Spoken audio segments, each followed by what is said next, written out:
Barely 3 years ago, Nigeria began to build a new capital, here in the middle of the bush, miles from anywhere. So far, nearly £2 billion worth of contracts have been awarded to build the new city in this virgin land. A sparse, barely inhabited area in the geographical middle of the country, it had scarcely seen a bicycle, let alone a bulldozer, until the construction companies moved in. But progress has been tough, and it's hard to imagine, looking from the roof of this uncompleted Sheraton hotel to the skeleton of another five-star hotel in the distance, that in between there should already be signs of hundreds of offices and thousands of houses. President Shehu Shagari's idea of moving here by September last year seems a remote dream. But there's no questioning the government's resolve to shift the entire administrative machinery here, lock, stock and foreign embassies. For whatever the cost and the chaos, the rationale for moving is generally accepted. Lagos, the capital since 1914, is fast choking on petrol fumes. Despite the billions spent on flyovers and new roads, it cannot cope with the immense urban migration. Thousands of kilometers of roads were needed to join Abuja with the rest of the federation.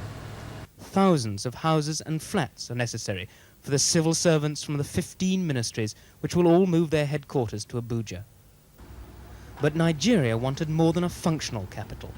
It wanted a spectacular capital. This will be the presidential palace. Complete with underground bunker, it will cost anything up to £150 million by the time it's completed. Getting paid has become a real problem.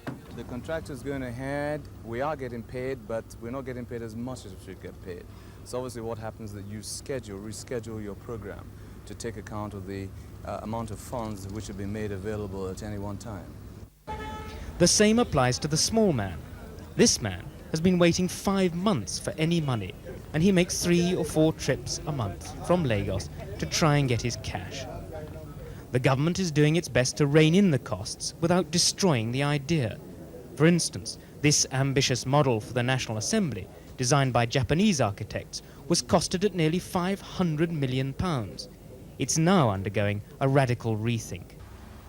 But it's as the work slows down that the full extent of early mismanagement is becoming clear. Shoddy workmanship, overpriced contracts, and lack of coordination have all hit Abuja. It's hard to believe, looking at the state of Abuja today, that the bush behind me will one day become a bustling new capital city with a population of more than 1 million people. But this government has continually repeated its determination to carry on with the project just as quickly as the cash will allow. The rest will probably depend on the world oil market. This is Mark Webster, ITN, in Abuja, Nigeria.